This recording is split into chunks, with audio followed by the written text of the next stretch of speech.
"Son, this is emergency money," I whispered as he emptied my bank account right in front of me. By the time I realized it was just the first of many times, it was already too late. I always believed that a mother is for life, but I never imagined that would mean being robbed by my own son for years. He would smile while telling me he'd take care of everything, but the only thing he took care of was the money that didn't belong to him. But before I go on, make sure you're subscribed to the channel and drop a comment letting us know where you're watching from. We love hearing how far our stories are reaching. It was a random Tuesday afternoon when I heard the words that changed my life forever. David, my 37-year-old son, was sitting at my kitchen table sipping the coffee I had just poured. The sunlight streamed through the window, highlighting the first gray hairs at his temples, something he inherited from me, his 65-year-old mother. "Mom," he said in that calm, controlled voice he always used when he wanted something, "I've been thinking. Starting with your next paycheck, we're going to transfer all your money to my account. I'll manage everything for you." My cup stopped in midair. I looked at him, trying to process what I had just heard. It wasn't a question.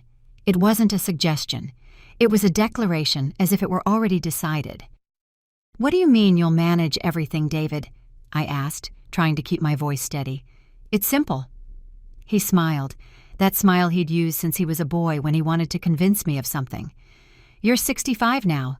You've worked your whole life. Now you need to rest and not worry about accounts, bills, financial management. I'll take care of all that for you." I lowered my cup slowly. 40 years working as a nurse in public hospitals, raising a son alone after my husband left us when David was only 3. 40 years saving every possible penny. Living in apartments that were too small, wearing clothes until they faded, all to ensure my son had what I never had. A quality education, good clothes, a life without the hardships I knew. "I don't know, son. I've always managed my own money." "Exactly, Mom. You've always worked so hard. Now it's time for you to rest," he insisted, placing his hand over mine. "Let me handle this. It's the least I can do after everything you've done for me." His words sounded beautiful, maybe even sincere. But something inside me, a small, distant voice, was screaming a warning. Why now? Why everything? My pension wasn't huge, but I had managed to save a good amount of money over the years. I had my own house, small but comfortable, and some savings. "I'll think about it," I finally replied. "There's not much to think about, Mom," he said, and for a moment a flash of irritation crossed his face before the smile returned. "It's for your own good, trust me." David left that afternoon, leaving behind an envelope with bank documents for me to sign, documents that would give him unrestricted access to my accounts. I spent hours staring at those papers, with a heart heavy with doubt. That's when I started to remember little things, how David, who earned 4 times my pension, never brought anything when he came for dinner every Friday with his wife. How he had asked to borrow money several times in recent years without ever paying it back. How his house bought 2 years ago had expensive furniture that I knew his salary alone couldn't afford. That night, I did something I had never done before. I took all my bank statements from the last 6 months and started analyzing them line by line. And there it was, a withdrawal of $1,800 at a branch on the other side of town, made on a day I was working at the hospital. A withdrawal I had never made. My heart raced as I kept searching. Another unknown withdrawal 2 months earlier. A transfer to an account I didn't recognize. With trembling hands, I grabbed my wallet. My debit card was there as always. Then I remembered. 3 months earlier, David had asked to borrow my purse for a few minutes while I was in the shower, saying he needed to check a prescription I had written down. The reality hit me like a punch to the gut. My own son was stealing from me. The next morning, I went to the bank as soon as it opened. The young manager, not much older than David, looked at me with a mixture of compassion and discomfort as I explained the situation. "Mrs. Linda, this happens more than you can imagine," she said softly. "Family fraud is very common, especially against the elderly. Do you want to file a formal complaint?" A formal complaint against my own son, the boy I held on feverish nights, for whom I sewed superhero costumes, whom I fiercely defended from the injustices of the world. No, I replied, swallowing the lump in my throat. For now, I just want to change all my passwords and request new cards. And I hesitated. I'd like to check if there are any other accounts or loans in my name. The investigation revealed what I feared most: a credit card I had never applied for with a debt of $7,500, an electricity bill for an address that wasn't mine, the address of David's house, and the worst part, a $15,000 loan in my name taken out a year ago, which had seriously damaged my credit history. I left the bank feeling like I had aged 10 years that morning. I walked aimlessly through the streets, trying to understand how the child I had raised, whom I loved more than myself, had turned into this stranger who stole from his own mother. When David called that afternoon, I let it go to voicemail. His message was clear. "Mom, I'll stop by tonight to pick up the signed documents. I've already arranged for the transfer to start next month." That's when I made my decision. I spent the rest of the day making calls to a moving company, to a lawyer recommended by the bank manager, and finally to a real estate agency. The next morning, when David arrived at my house for the Friday dinner, he never missed. After all, it was free home-cooked food. I was the one who surprised him. The house was completely empty. David stood frozen in the living room doorway, his face a mask of disbelief. His wife Vanessa peered over his shoulder, her eyes wide. "Mom, what happened? Where's the furniture? Where's the TV?" His voice wavered between concern and accusation. I was sitting in the only chair left in the house, a kitchen chair strategically placed in the center of the empty living room. I smiled calmly, something I hadn't truly done in a long time. "I sold them," I replied simply. "Sold them? What do you mean you sold them? Why?" David strode into the room looking around as if the furniture might be hidden somewhere. "I needed the money," I explained, keeping my voice steady. "If you're going to manage my finances, I thought it would be best to make sure I have some cash on hand first." The confusion on his face quickly turned to fury, a kind of rage I had never seen in him before, raw, uncontrolled, terrifying. For a moment I was afraid of my own son. "Are you crazy?" he yelled. "How are we supposed to watch TV when we come for dinner? How are we supposed to be comfortable here?" Those words were like a bolt of lightning. How are we supposed to be comfortable here? Not, how are you going to be comfortable, Mom? It was about their comfort, not mine. My house, my belongings, existed only for their convenience. Vanessa stepped forward, her heels clicking on the now exposed wooden floor. "Linda, this is ridiculous. We come here every Friday to keep you company to make sure you're okay. And this is how you repay us." Selfish. The unspoken word hung in the air between us. I, the woman who had given up her own life so David could have everything. The woman who for 37 years put his needs before her own. The woman who had worked double shifts to pay for his college. Selfish. "Dinner isn't ready," I said calmly. "In fact, there is no dinner today. If you're hungry, you can go eat somewhere else." The silence that followed was heavy. David stared at me as if I were a stranger. And maybe I was. A version of me he had never met. That I myself was only just beginning to know. "You need to think very carefully about what you're doing," David said finally, his voice cold and calculating. "A woman your age alone without a family that truly cares for her. It can end very badly. I'm all you have, Mom. You should remember that." The threat was poorly disguised, but instead of scaring me, it only confirmed what I already suspected. This was no longer the child I raised. This was a man who saw his own mother as a resource to be exploited, a convenience. A bank account. They left slamming the door. I heard the car start with a roar of the engine, and then finally alone, I let out a long breath I didn't even realize I was holding. In that moment of absolute silence, in a house empty of furniture but full of memories, I began to understand how deeply I had been betrayed. It wasn't just the money. It was the trust, the love, the sacred relationship between a mother and son. The following week, David tried to call me several times. I ignored every call. Instead, I followed the advice of the lawyer I had consulted. First, I documented everything. Every unauthorized withdrawal, every fraudulent account, every penny that had been taken from me without my knowledge.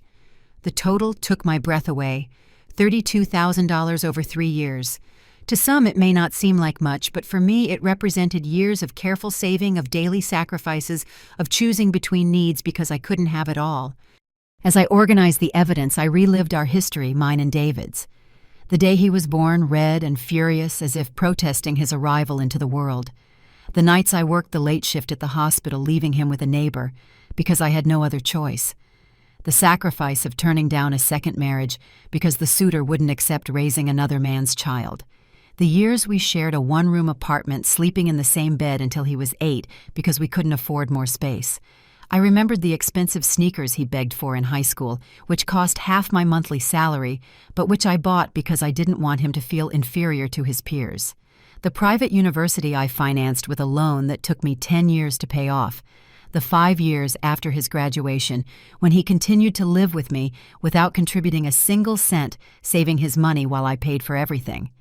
And how he repaid all those sacrifices. By stealing from me as I began to get older, treating me like a free restaurant on Fridays, planning to take complete control of the little I had managed to save. A week after the confrontation, David showed up unannounced. He was calmer this time, with that rehearsed smile he used when he wanted to manipulate me. "Mom, let's talk like adults," he said. "You sold all the furniture on impulse. You're clearly making bad decisions. This only proves you need my help." I looked at him, really looked at him, in a way I hadn't in a long time. I saw the vanity in his eyes, the expensive clothes, the luxury watch on his wrist. I saw the man he had become, not because of my sacrifices, but in spite of them. "David," I said calmly, "I know about the withdrawals. I know about the credit card. I know about the electric bill. I know everything." The smile instantly vanished from his face. "I don't know what you're talking about," he replied, but his voice trembled slightly. "I have all the documents. I've spoken to a lawyer. What you did is fraud, David. It's a crime." He turned pale. "You wouldn't do this to me. I'm your son. Yes, you are my son. And because you're my son, I'm going to give you a choice you didn't give me. Either you pay back all the money you took from me with interest, or I go to the police." His reaction was predictable. First denial, then anger. Finally, when he realized I wouldn't back down poorly veiled threats. "You're going to regret this. No one will believe you. They'll think you're senile, confused." I smiled a sad smile. "I have all the statements, David. I have recordings of my conversations at the bank. I have documented proof of every cent you took from me. It's not my word against yours. It's you against the evidence." He stormed out, slamming the door so hard I thought it would break. But this time I didn't feel guilty. I didn't feel scared. I felt strong. In the days that followed, David launched a smear campaign against me. He posted on social media about how his elderly mother was getting confused, how he was only trying to help, and how painful it was to watch someone you love lose their ability to make decisions. His friends, and even some neighbors who had known him since he was a child, expressed solidarity, offering him support during this difficult time. No one asked for my side of the story. That's when I decided it was time to stop being silent, to stop being the long-suffering mother who accepts everything in the name of love. It was time to fight. The first step was to file a formal complaint with the bank. The second, to initiate legal proceedings for fraud. And the third, the hardest, was to do something I never imagined I would do, to publicly expose what David had done. While I dealt with the legal procedures, I transferred the money from the sale of the furniture to a new account at another bank. I rented a small apartment in another neighborhood, far from David and the painful memories.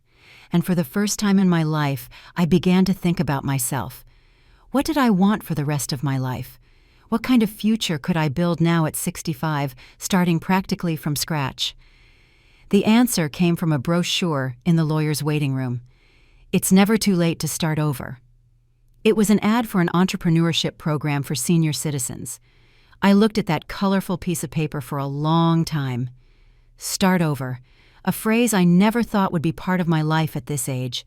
The 3 months that followed were the most intense and transformative of my life.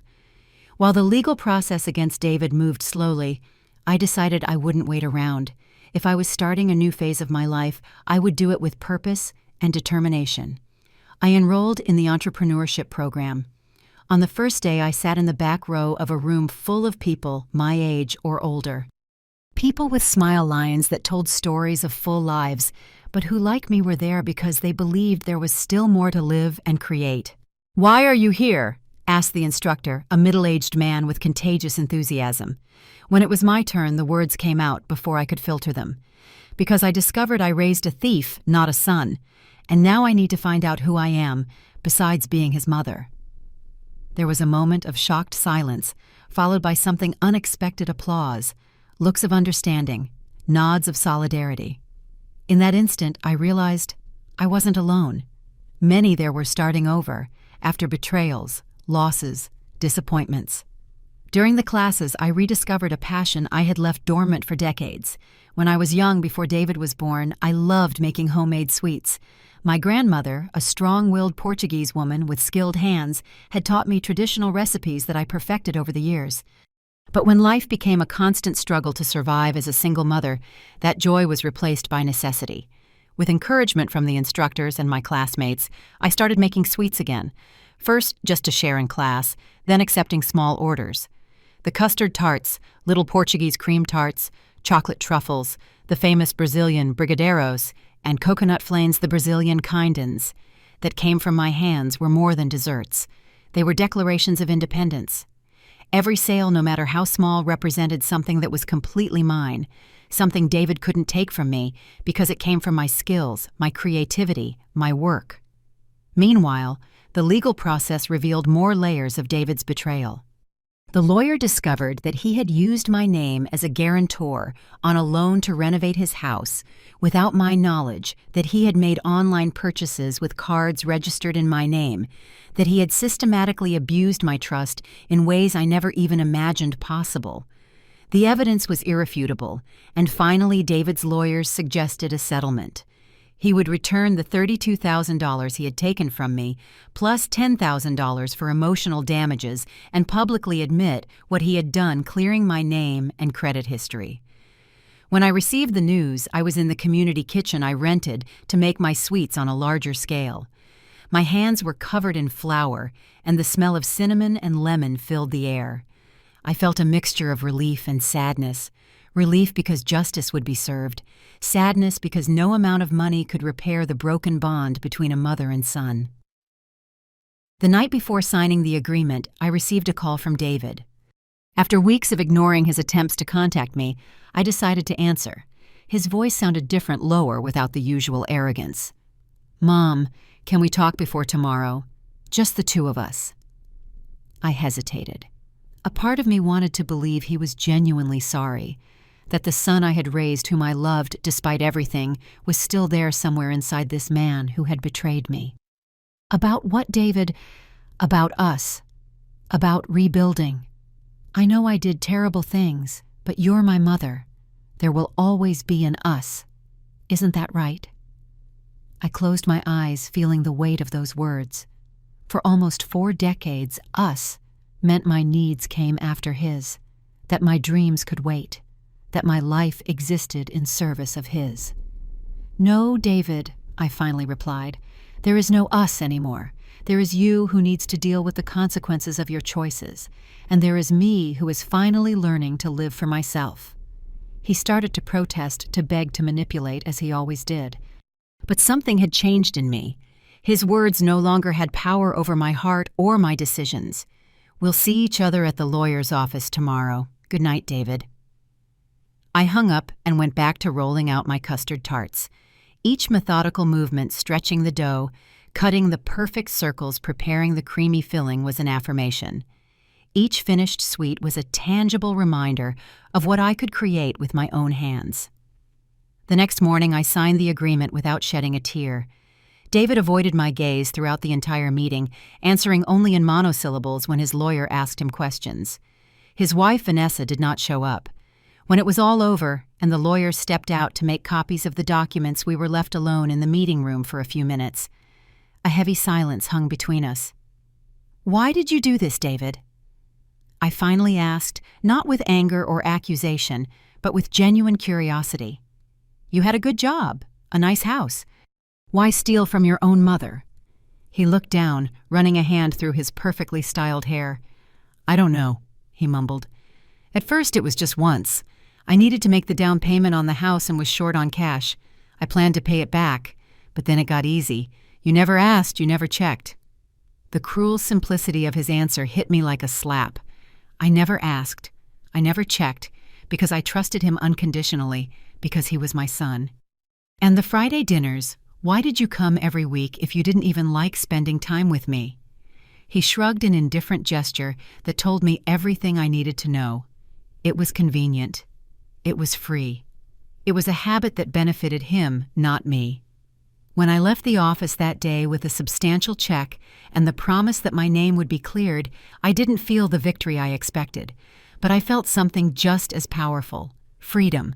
Freedom from the weight of disappointment, of betrayal, of false hopes. In the following months, my small, homemade sweets business grew beyond my wildest dreams. I started by selling at local fairs, then to neighborhood cafes. I created a social media page that surprisingly gained followers quickly, especially after a local influencer tried my custard tarts and declared them the best in the city. With the settlement money and the growing profits from the sweets, I managed to buy a small apartment in a quiet neighborhood near the sea. Nothing fancy, but completely mine. I decorated it with simple but cozy furniture, vibrant colors I always wanted to use but never allowed myself, and a kitchen equipped with everything I needed for my new craft. David tried to contact me a few times after the settlement. He sent gifts on my birthday messages on Christmas and New Year's. I responded with distant politeness, maintaining a clear and impassable boundary. Some friends and family didn't understand my decision to keep my distance. "But he's your son," they'd say with astonishment. "Family is forever." I would just smile and reply, "Yes, he's my son, and he always will be. But love doesn't mean allowing abuse. Love also includes respect and boundaries." On a Sunday afternoon, while I was preparing a special order for a client's wedding, I received an unexpected visit. Vanessa was at my door without David, looking awkward and out of place in her elegant suit in my simple building. "Can I come in?" she asked without the arrogant tone I remembered.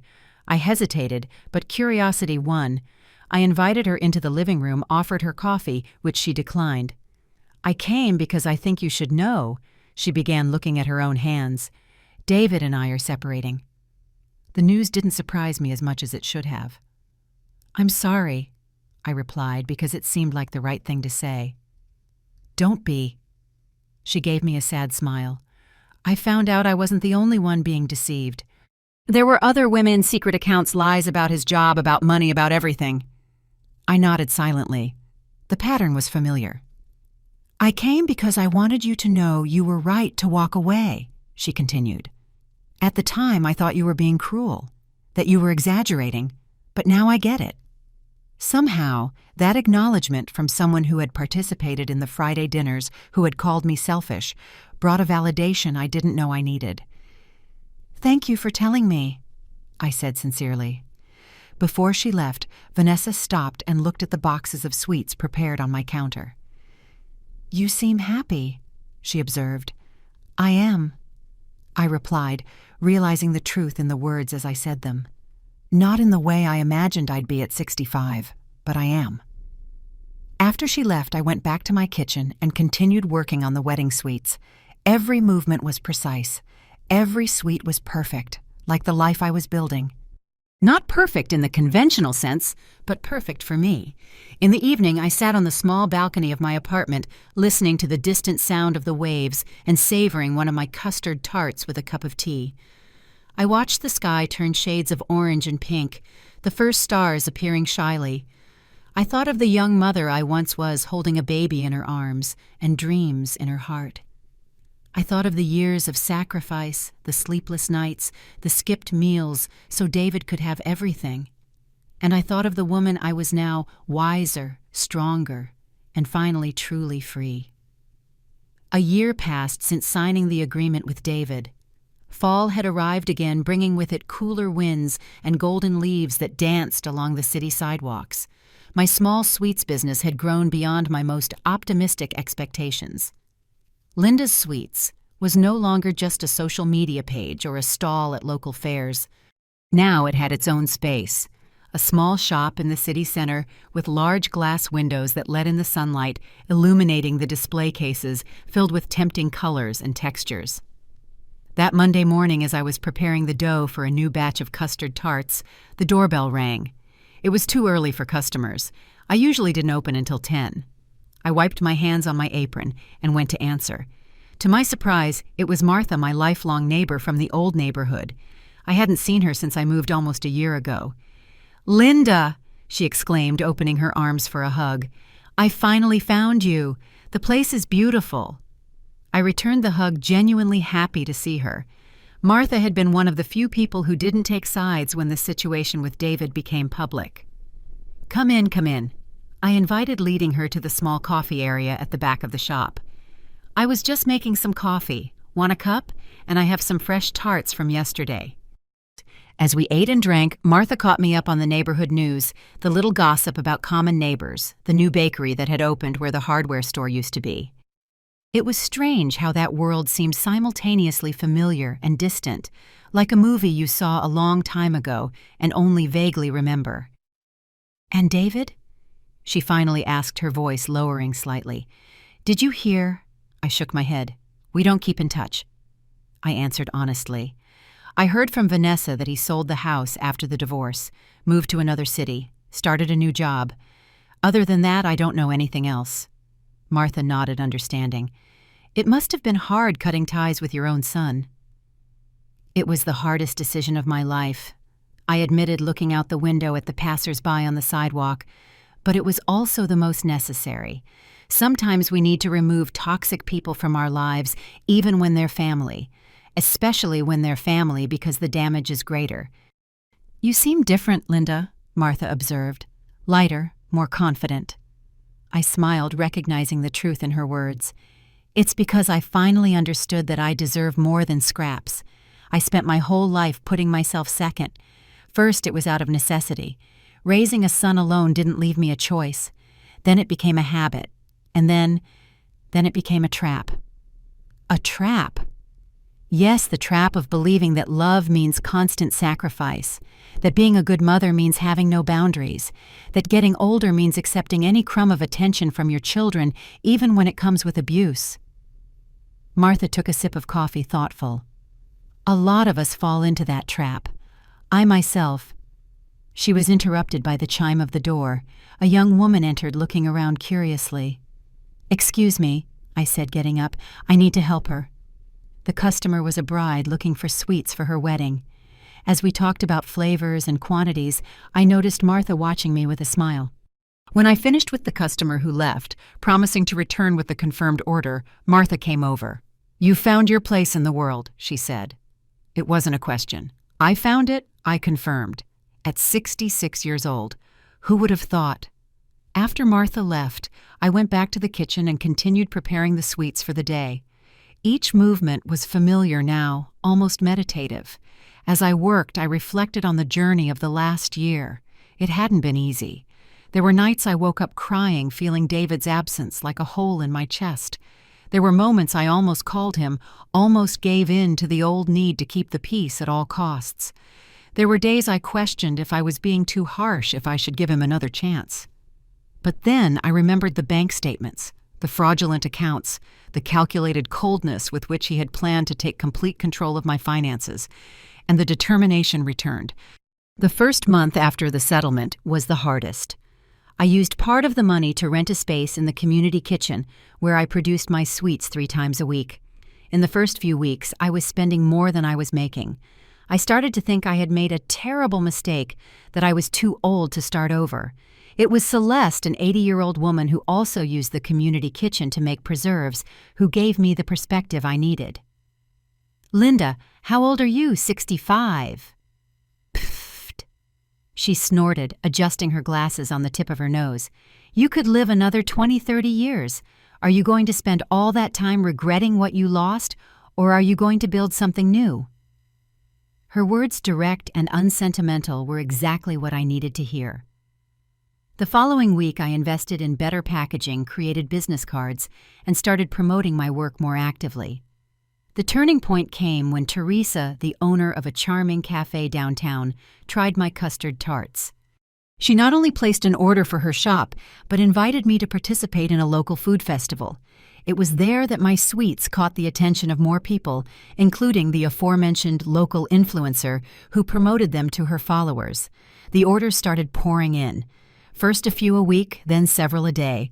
Within 6 months, I was able to rent my own space, this little shop that was now my sanctuary and my livelihood. The chime of the door brought me back to the present. More customers had arrived.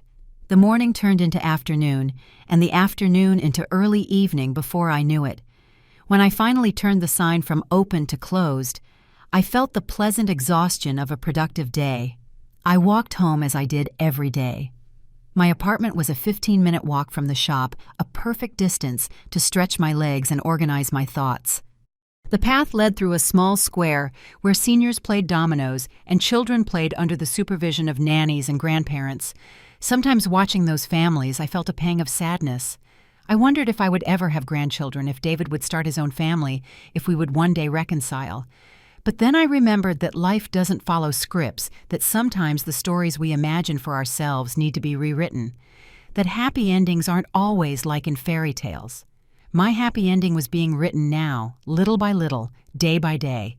It was in the smiles of customers tasting my sweets, in the friendships I made with suppliers and other local merchants, in the freedom to make my own decisions, big or small, without having to consider anyone's expectations or manipulations. When I got home, I found an envelope in my mailbox. There was no return address, just my name and address in a handwriting I recognized immediately. David's handwriting.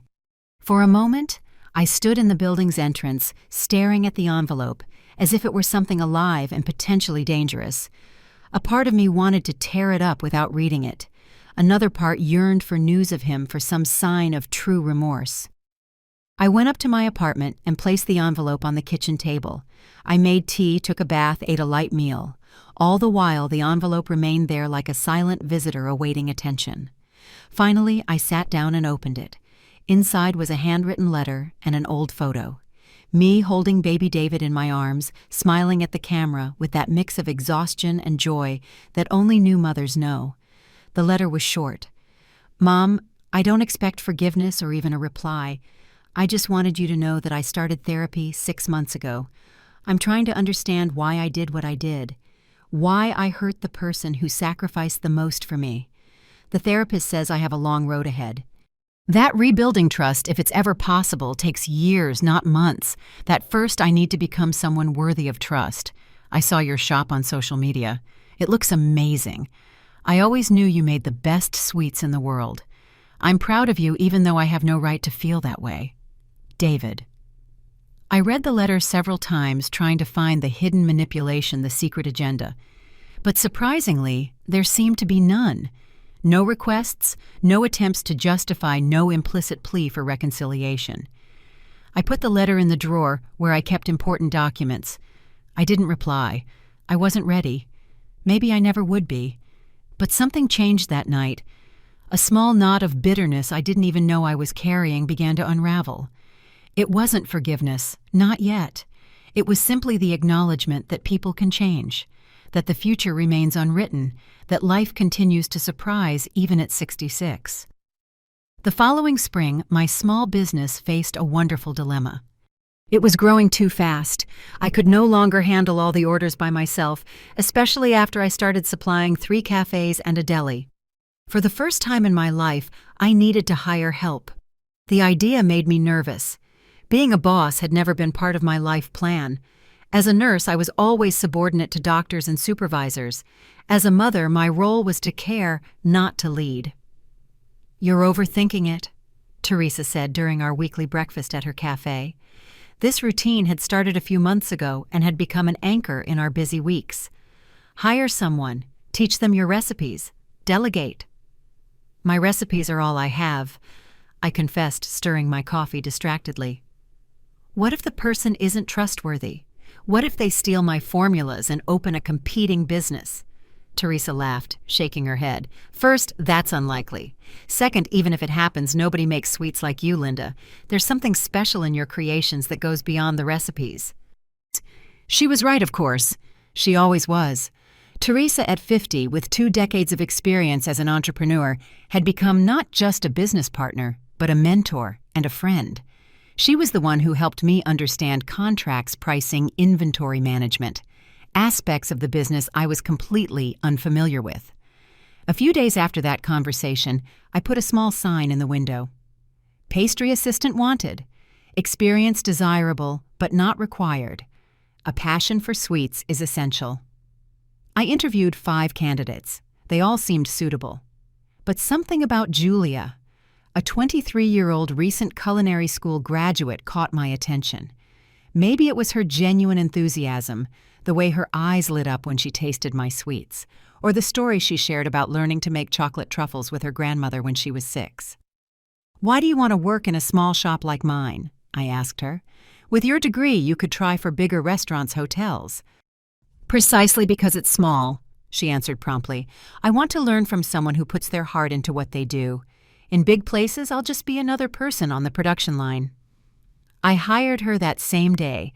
It was one of the best decisions I've ever made. Julia brought more than just practical help to the shop. She brought new ideas, youthful energy, technical knowledge that complemented my intuitive experience.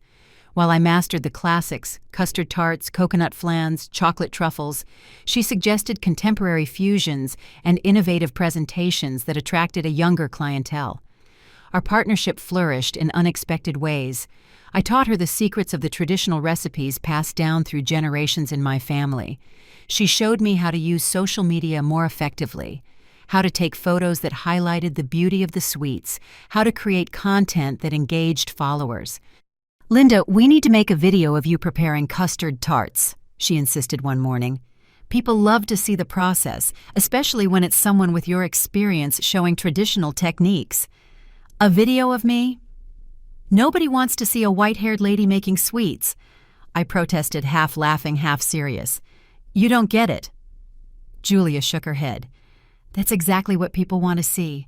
Authenticity, history, real skill. They're tired of perfect influencers who barely know how to crack an egg." Reluctantly, I let her film. The video, edited with soft music and explanatory captions, surpassed 5,000 views in 2 days. The comments were overflowing with admiration questions about techniques and surprisingly personal stories from people remembering their own grandmothers and mothers in the kitchen. "See?" Julia smiled triumphantly. "You're not just a pastry chef, you're a storyteller through sweets." That idea that my sweets were stories, that each recipe carried memories and traditions, resonated deeply with me. I started including small cards with the orders telling the origin of each sweet, how I learned to make it, what memories it evoked. Customers loved this extra dimension. Many came back not just for the flavors, but for the stories, for the connection to something authentic in an increasingly artificial world. 6 months after hiring Julia, we expanded the business. We rented the space next to the original shop and transformed it into a small cafe area where customers could enjoy the sweets with coffee or tea. We hired 2 more people, a young man to wait tables, and a retired woman who, like me, had found a second career in baking. My routine changed. Now, instead of making all the sweets myself, I supervised a small team. Instead of worrying if I'd have enough customers, I worried if we could serve everyone. Instead of the fear of failure, I faced the challenge of success.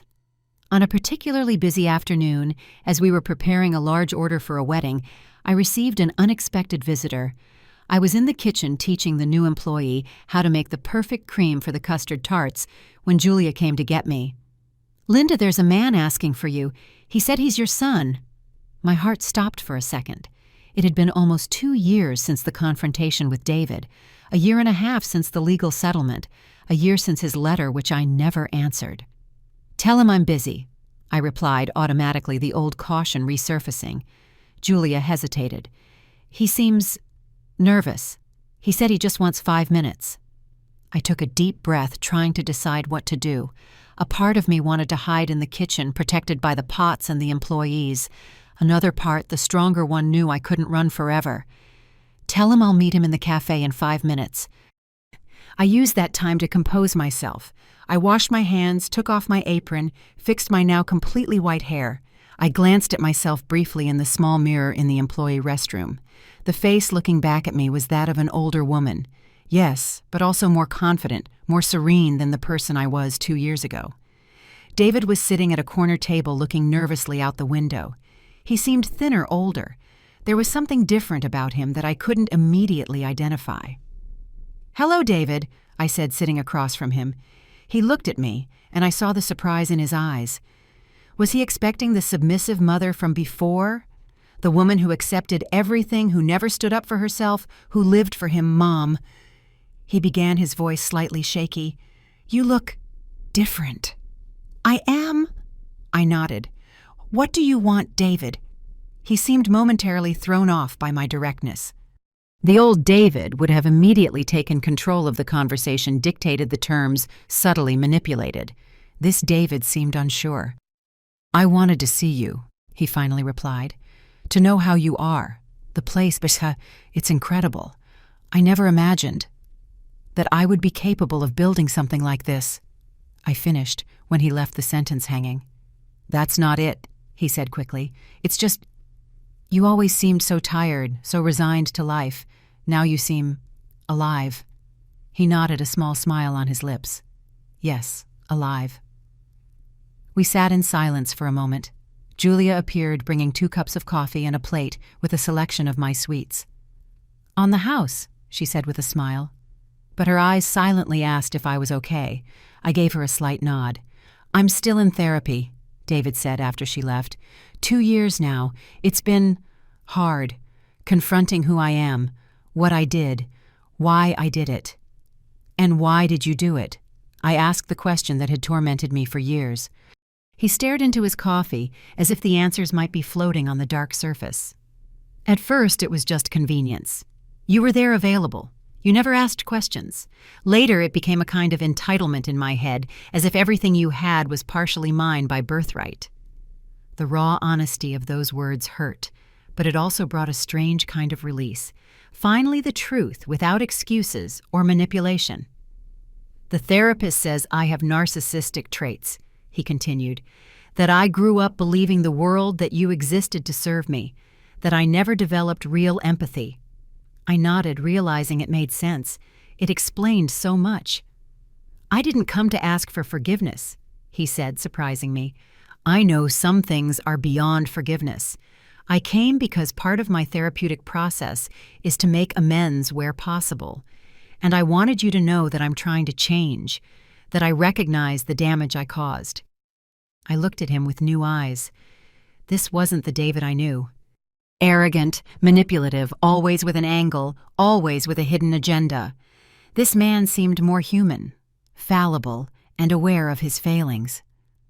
"I'm glad you're getting help," I said finally. "I really am." "Thank you," he replied, and I saw tears forming in his eyes.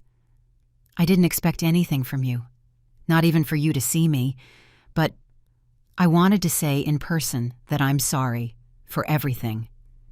In that moment, something shifted between us. It wasn't forgiveness, not yet. It wasn't reconciliation. Maybe it never would be.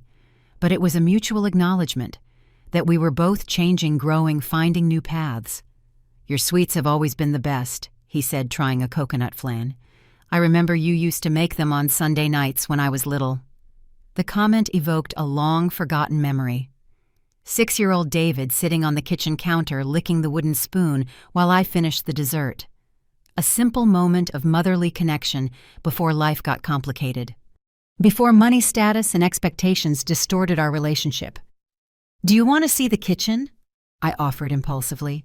"See how we do it now?" His eyes lit up with genuine surprise and interest. "I'd love that." I took him to the back of my little empire.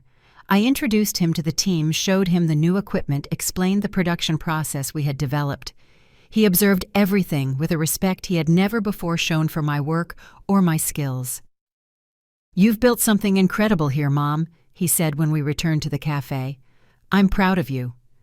The words seemed sincere, devoid of the condescension I would have detected before. "Thank you," I replied, and then on impulse I added, "If you want, you can come back sometime, for a coffee, to talk." It wasn't an invitation to resume our old relationship. It was the possibility of perhaps building something new, something based on mutual respect, not exploitation, on healthy boundaries, not unilateral sacrifice. "I'd like that," he replied, his voice thick with emotion. When we said goodbye at the shop door, there were no dramatic hugs or grand promises, just a silent acknowledgement that the past couldn't be changed, but the future remained open. I went back to the kitchen to the dough waiting to be rolled to the creams that needed to be whipped to the life I had built from scratch with my own hands at 66 years of age. "Is everything okay, Linda?" Julia asked, concern evident on her young face. I smiled, feeling a peace I hadn't expected to find today. "Yes," I replied, picking up the rolling pin. "Everything is okay." And it was true. For the first time in a long time, I was truly okay. Not because everything was perfect, or because all the wounds had healed, but because I finally understood that my life, my worth, my happiness never depended on the approval or love of another person, not even my son. The real liberation wasn't in cutting David out of my life forever, nor in unconditionally forgiving and pretending nothing had happened. It was in the ability to set healthy boundaries, to demand respect, to put my well-being first after decades of putting it last. As I worked the pastry dough, I felt a deep sense of gratitude. Gratitude for the betrayal that, however painful, forced me to wake up.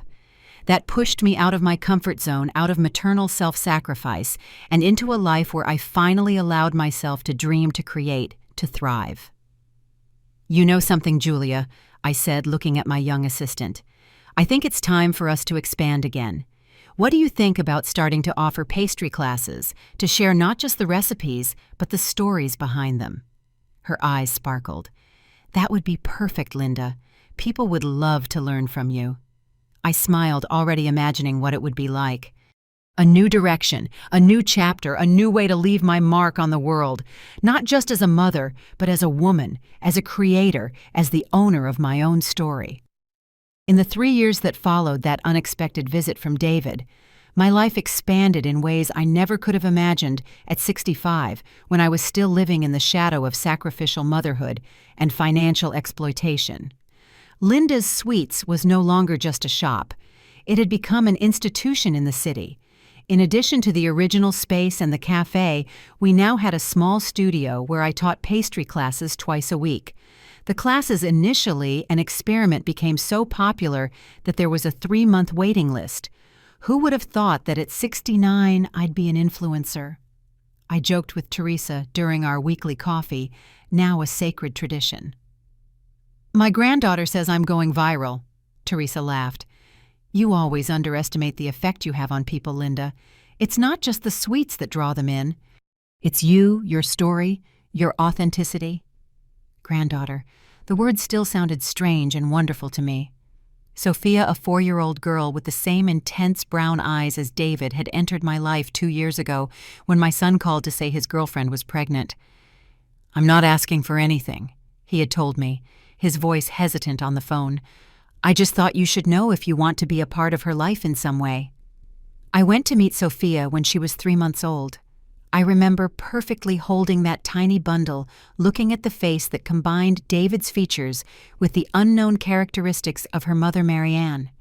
I remember the baby smell, the texture of impossibly soft skin, the way her tiny fingers closed around my index finger. "Hello, Sophia," I whispered. "I'm your grandma." Our relationship developed slowly, with occasional visits, always respecting the boundaries I had established with David. I would never again allow anyone, not even this innocent child, to define me exclusively by what I could give or do for them. The relationship with David remained complex. There were moments of genuine connection, like when he helped me solve a problem with the shop's refrigeration system, or when we shared memories of his childhood over lunch. And there were moments of tension, old dynamics trying to reemerge when I needed to firmly remind him of the new terms of our relationship. "You're never going to trust me completely, are you?" he asked once after I gently declined his offer to help with the shop's accounting. "Trust once broken is never fully restored," I replied honestly. "But that doesn't mean we can't build something new, something different." He nodded, accepting this new reality. Our relationship was now like a bridge carefully rebuilt after a disaster, functional but with visible scars, with clear limits on the weight and load it could bear. That spring morning, as I chatted with Teresa, my thoughts drifted to the future. At 69, I was once again facing decisions I never expected to have to make. "Julia wants to become a partner," I confessed to Teresa. She presented a well-detailed business plan: expansion to a second store, a line of packaged products for supermarkets, even a small recipe book. "And what do you think?" Teresa asked, always direct. "I'm scared," I admitted. "Scared of losing control of what I've built. Scared that if I give up any part of it, someone might try to take it all away from me again." Teresa reached out and squeezed my hand. "Linda, what happened with David was a specific betrayal, not a universal rule. Julia has proven her worth and loyalty for years." "I know," I sighed. "Rationally, I know. But the fear—" I left the sentence unfinished. "The fear is understandable, but don't let it limit the potential of what you've created." Pshon! That conversation stayed with me as I returned to the shop, preparing for a pastry class. The studio was already full, 12 people of various ages, from teenagers to seniors, all eager to learn how to make perfect coconut flans. As I taught, watching concentrated faces, clumsy hands trying to replicate my precise movements, I realized something important. What I had built was no longer just mine. It was bigger than me. It had become a community, a tradition, a meeting point between generations. After the class, I called Julia into my small office at the back of the shop. She entered looking nervous, probably expecting an answer to her partnership plan. "I want to show you something," I said, opening a drawer and taking out an old notebook with a worn leather cover and yellowed pages. "What is this?" she asked, sitting across from me. "My grandmother's recipes," I explained, opening the notebook carefully. "Handwritten, some over 100-years-old recipes that came from Portugal, that survived wars, migrations, poverty." Julia looked at the notebook with reverence, understanding its historical and sentimental value. "I've never shown this to anyone," I continued, "not even David. It was my treasure, my secret. But I realized that guarded secrets die with us. Unshared traditions disappear." "Linda," she began, but I cut her off with a gesture. "I accept your partnership proposal with some conditions. We can discuss the details later. But I want you to understand something. I'm entrusting you not just with a business, but with a legacy. These recipes, these stories are part of who I am, part of who you will become too, if we continue on this path together." Her eyes filled with tears. "I promise to honor this. I promise to care for this legacy as if it were my own." When she left the office, I was left alone with my thoughts. I had just made a decision that would change the course of the business I built from scratch. I was giving up absolute control, trusting someone again. The idea still scared me, but in a different way. It was the healthy fear that accompanies any big change, not the paralyzing fear born of trauma. That night, sitting on my apartment balcony, I reflected on the journey of the last 4 years. From the submissive, exploited woman to the respected entrepreneur. From the mother who lived only for her son to the multifaceted human being with her own purposes and dreams. From fear to courage. From loneliness to community. The following Sunday, David brought Sophia to spend the afternoon with me. We had established this monthly routine, not too frequent to overwhelm me, not so rare that Sophia wouldn't recognize me. A balance that worked for all of us. "Grandma, can we make sweets?" Sophia asked as soon as she arrived, her eyes shining with anticipation. Of course, my love. Today we're going to make chocolate truffles. How does that sound? As we prepared the sweets together, me at the counter and her on a small stool to reach the height David watched from the kitchen doorway. There was something different in his gaze. It was no longer the expectation of receiving, but the joy of witnessing. "She talks about you all the time," he commented when Sophia went to wash her hands. "About Grandma's sweets, about Grandma's stories. You're her favorite person." I smiled, feeling the warmth of that comment. "She's very special to me, too." "I'm glad you have that relationship," he said, hesitating before continuing. "A better relationship than ours was." The frankness surprised me. "Different," I corrected gently. "Not better or worse, just different." David nodded, understanding. "You know what impresses me most about all this?" He gestured, encompassing my kitchen, the shop, my new life. "It's not the success itself, though it's remarkable.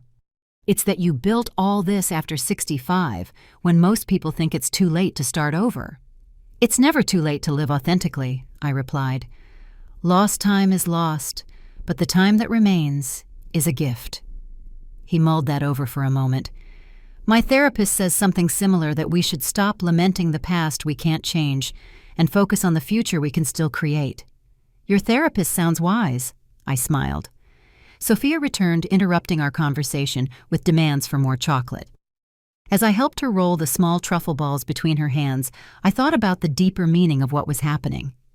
3 generations in the same kitchen, a tradition being passed on not just of recipes, but of values, hard work, creativity, independence, resilience, and also healthy boundaries, mutual respect, clear expectations, lessons I hadn't managed to teach my son, but which I might be able to help instill in my granddaughter. The following week, Julia and I signed the partnership papers, 51% for me, 49% for her, a division that recognized her crucial participation while preserving my final control over important decisions. The contract, carefully reviewed by my lawyer, included protection clauses for both parties and a gradual succession plan. "In 5 years, if all goes well, you'll have the option to buy another 20%, I explained as we signed the documents. "Eventually, this place will be more yours than mine, and that's okay. It's as it should be." "I'll never change the name," she promised. "It will always be Linda's Sweets, even when you're retired on some beach."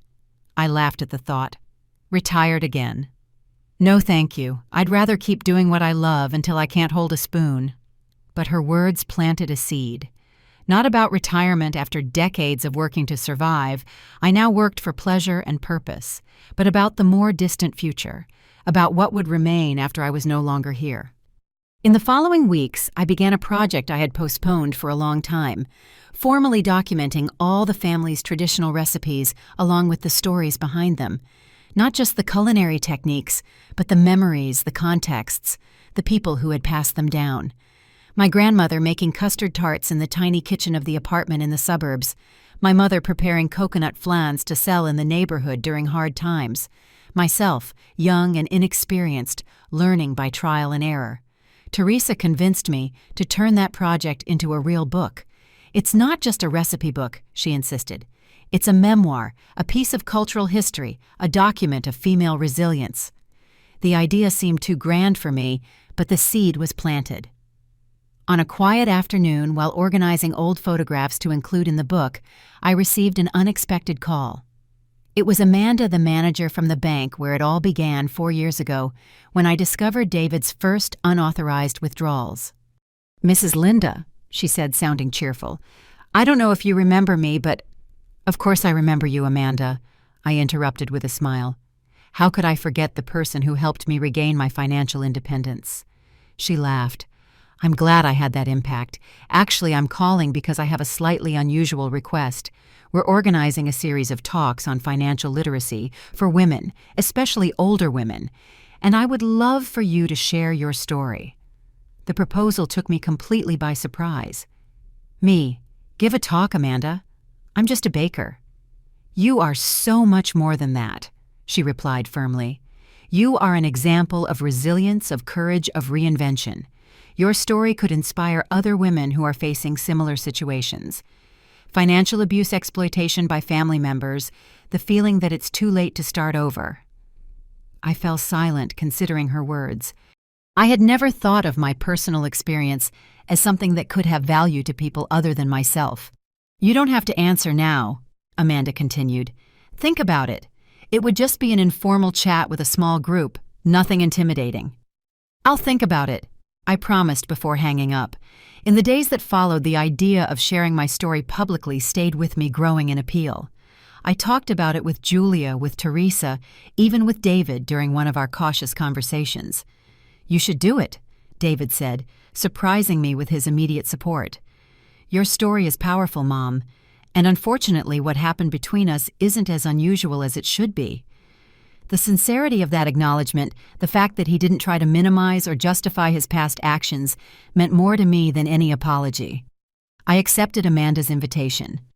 The first talk would be for a small group, just 15 women, most over 60.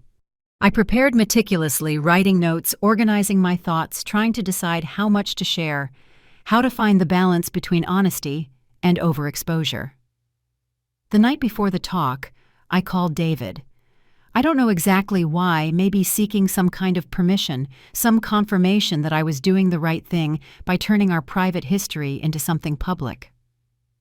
"I'm going to talk about what happened between us tomorrow," I said directly, "at an event at the bank." There was a brief silence on the other end of the line.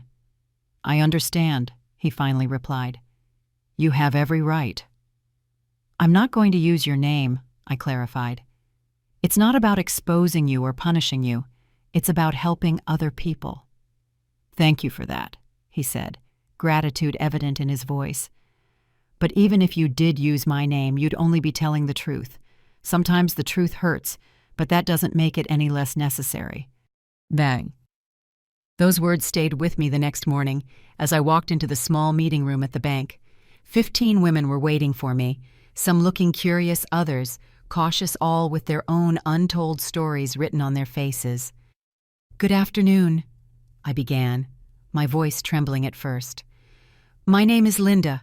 I'm 69 years old, and 4 years ago I discovered that my son was systematically stealing from me." The words flowed more easily after that. I told them everything: the unauthorized withdrawals, the fraudulent credit card, the attempt to take complete control of my finances. I told them about selling the furniture, the confrontation, the legal process. And I told them about the aftermath, starting over the sweet shop, the rediscovery of purpose and identity. As I spoke, I saw tears in the eyes of some women, nods of recognition from others. I realized that my story, however personal, was also universal. Many there had experienced some version of what I went through, perhaps not with children, but with husbands, siblings, sons-in-law. The dynamic was the same: the abuse of trust, exploitation disguised as care, the struggle to regain autonomy. At the end, a lady in the front row raised her hand. Her face was marked by decades of life, but her eyes shone with intensity. "How did you find the courage?" she asked. "How did you overcome the fear of being alone, of losing your son forever?" The question hit me in the soul.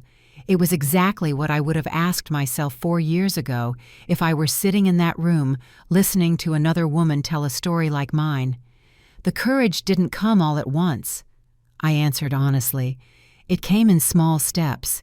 It came when I realized that I was already alone, even with my son in my life, that relationship was based on exploitation, not true love. I paused, searching for the right words. And as for the fear of losing my son, I discovered that what I was really afraid of losing never existed in the way I imagined. The son I thought I had, the one who loved me unconditionally, the one who would care for me in my old age, that was an illusion I had created myself. I took a deep breath before continuing. The paradox is that by pulling away, by setting clear boundaries, by demanding respect, I created space for a new, healthier relationship. Not with the imaginary son who never existed, but with the real man he is, with all his flaws and potential for growth. The woman nodded slowly, absorbing my words. Other hands went up, other questions came. I was surprised by my own clarity, the confidence with which I spoke about topics that once caused me so much shame and confusion. When the session ended, several women came up to briefly share their own stories, to thank me, to ask for advice. Amanda watched it all with a satisfied smile. "That was powerful," she said when the last participant had left. "More powerful than I expected. Would you mind doing it again, maybe for a larger group?" I looked at her, feeling a mix of emotional exhaustion and deep satisfaction. "Yes," I replied. "I think I would do it again." I left the bank that afternoon with a new understanding of what I had accomplished in recent years. It wasn't just a thriving business, financial independence, a renewed identity. It was also a voice, a story that could reach other people, a legacy that went beyond recipes and culinary techniques. In the months that followed, I gave more talks at banks, community centers, retiree associations, always with the same central message. It's never too late to reclaim your power, to set healthy boundaries, to start over. The book I had started as a simple documentation of family recipes evolved into something broader. A mix of memoir recipes and reflections on motherhood, aging, and late-life self-discovery. Sweet Lessons, Recipes for Starting Over. It was published on my 70th birthday, a gift I gave to myself. On the day of the launch, a small local bookstore hosted an event. I didn't expect much. Maybe a few loyal customers from the shop, some friends, Julia and the team. I was stunned to find the bookstore completely packed with people even waiting on the sidewalk. In the crowd, I saw familiar and unfamiliar faces. Teresa was there, of course, along with other local merchants who had become friends. Julia and the shop employees, all wearing T-shirts with the Linda's Sweets logo.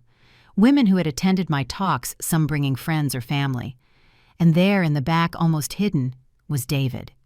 Next to him, Marianne held Sophia's hand. My son hadn't confirmed he would be there, and his unexpected appearance moved me more than I wanted to admit. When it was my turn to speak, I looked at that room full of people who in some way had become part of my story.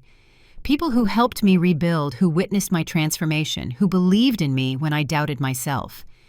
At 65, I began. I thought my life was practically over, that my only remaining role was to be an increasingly invisible mother, an increasingly disposable old woman. I was wrong. I ran my fingers over the cover of the book, feeling the texture under my wrinkled skin, hands that now told stories of work creation, love, and pain. This book isn't just about sweets, although they are delicious. I continued, drawing laughter from the audience.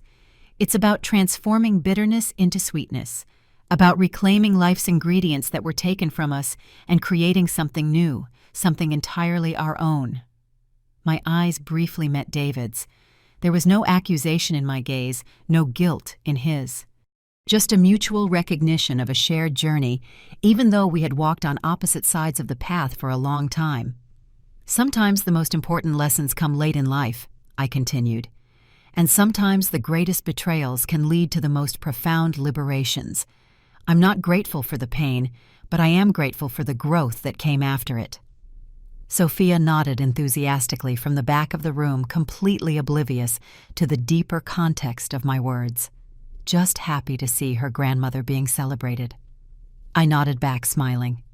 This book is a legacy, I concluded, not just for my granddaughter or for future generations of my family, but for anyone who believes it's too late to change, to grow, to flourish.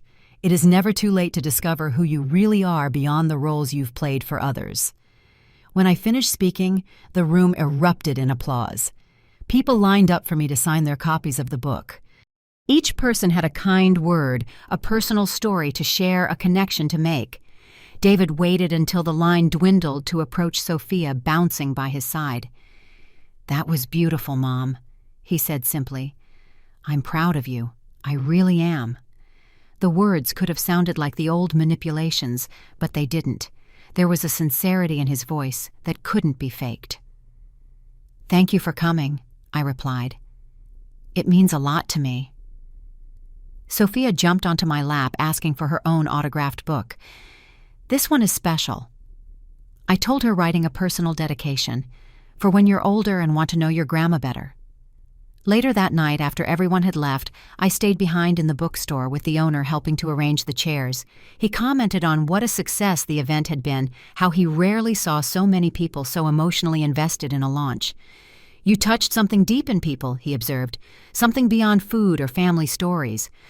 I nodded, understanding what he meant. I had touched upon the universality of the human struggle for dignity, for respect, for self-determination, on the possibility of starting over, regardless of age or circumstance. Walking home that night under the starry sky of the city that had truly become my own, I reflected on the journey of the last few years. From the woman who allowed herself to be exploited to the woman who now inspired others to free themselves. From the mother who lived only through her son to the complex, multifaceted human being I had become. At 70, my life wasn't ending, as I once feared. It was flourishing in ways I never imagined possible. The path had not been easy. The pain of betrayal, the struggle to rebuild the complicated relationships that remained in constant negotiation. None of that could be romanticized or simplified, but there was beauty in that complexity. There was wisdom in the scar. There was sweetness in even the most bitter of lessons. Arriving home, I placed my personal copy of the book on the shelf next to my bed. Beside it, a recent photo. Me, Sophia, and David in the shop's kitchen, all in aprons and with smiling, chocolate-smeared faces. A new memory being built, a new chapter being written. It wasn't a perfect fairy tale happy ending. It was something more real, more valuable, a continuous beginning, a constant reinvention, a legacy not just of sweets but of dignity, courage, and the relentless determination to live fully on my own terms until the very last moment. Now, if you liked this story, click subscribe and tell me in the comments what part left you speechless. Oh, and don't forget to become a member to get access to exclusive videos I don't post here. I'll see you there.